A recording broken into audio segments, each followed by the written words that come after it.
आप जब प्रातःकालीन उठें तो पहले उठने का नियम लें कि सूर्योदय के 1 घंटा पहले हम उठेंगे। देखो हमारी प्रार्थना मानना। तो इस समय सूर्योदय कई बजे होता है लगभग? हाँ, 6 बजे, साढ़े छः छ- बजे गुरुदेव। छः।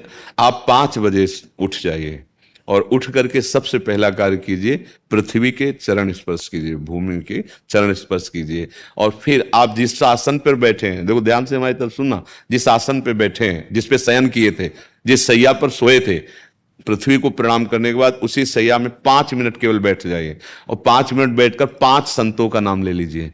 जैसे हम लोग श्री स्वामी हरिदास जी की जय, हरिवंश महाप्रभु की जय, हरिराम व्यास जी की जय, नागरीदास जी की जय, श्री ध्रुवदास जी की जय, पांच पांच संतों के नाम याद कर लीजिए। इसके बाद नीचे उतरिए और पहले जो अपने माता पिता, अगर वो शयन कर रहे हैं तो कोई बात नहीं है, अगर वो शयन नहीं कर रहे हैं तो पहले जाकर माथा रखकर उनको प्रणाम कीजिए। इसके बाद आधा लीटर या 1.25 लीटर जितना आप जल पी सकते हैं, उस जल को आप हल्का सा गर्म करवाइए अपने माता पिता से, जो भी आपकी सेवा में हो, या अगर आप स्वयं कर सकते हो तो स्वयं हल्का सा।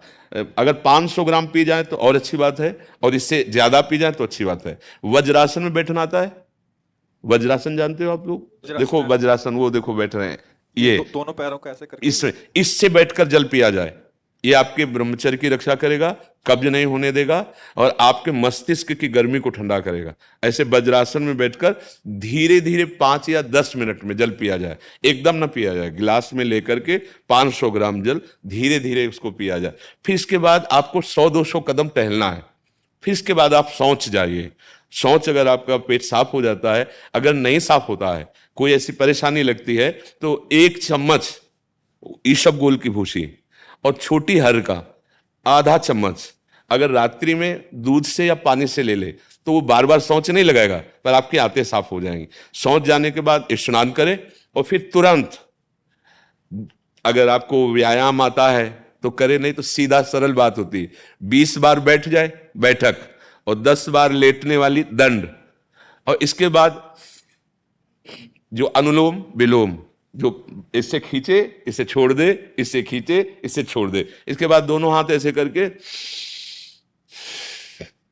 7 बार ऐसे करे, सीधा खींचे और सीधा छोड़ दे। इतना ही तुम्हारे लिए प्राणायाम की आवश्यकता है। अब अपनी दिनचर्या में लग जाए। जो पढ़ाई का कार्य दिया गया है, आगे तुम्हें और भजन की बात हम नहीं कह रहे, जो पढ़ाई का कार्य दिया गया है वो भगवान की ही पूजा है।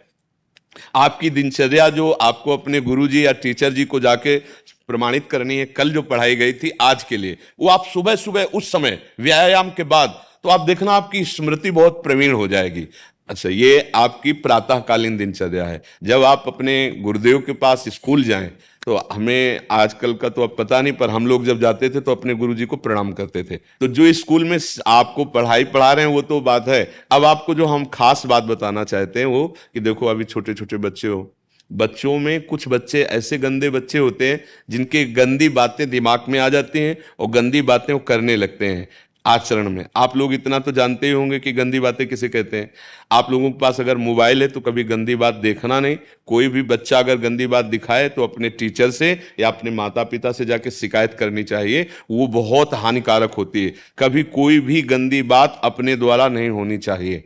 अभी आप नवीन जीवन धारण किए हुए हैं, आप भगवान की प्राप्ति, देश की भक्ति और बहुत अच्छे अच्छे पदों में जा सकते हैं। अच्छे पवित्र आचरण और पवित्र संस्कार।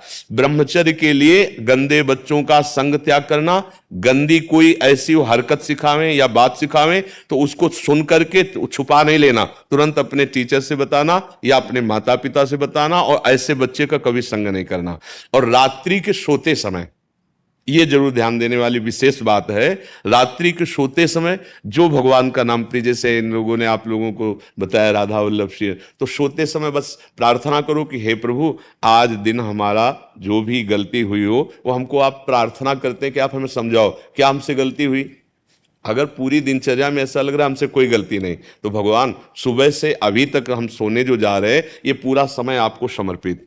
अब देखना इसका फल देखना एक तपस्वी की तपस्या का जो फल होता है ना, उसका ये फल मिलेगा। और सोते समय बस राधा वल्लभ श्री हरिवंश, राधा वल्लभ श्री हरिवंश, इधर उधर ना सोचते हुए, ना मोबाइल देखते हुए, ना कोई गंदी बात मन में, और चुपचाप सो जाइए। और जब फिर सुबह उठे तो फिर ऐसी दिनचर्या। और पढ़ाई इस समय तुम्हारा भजन है।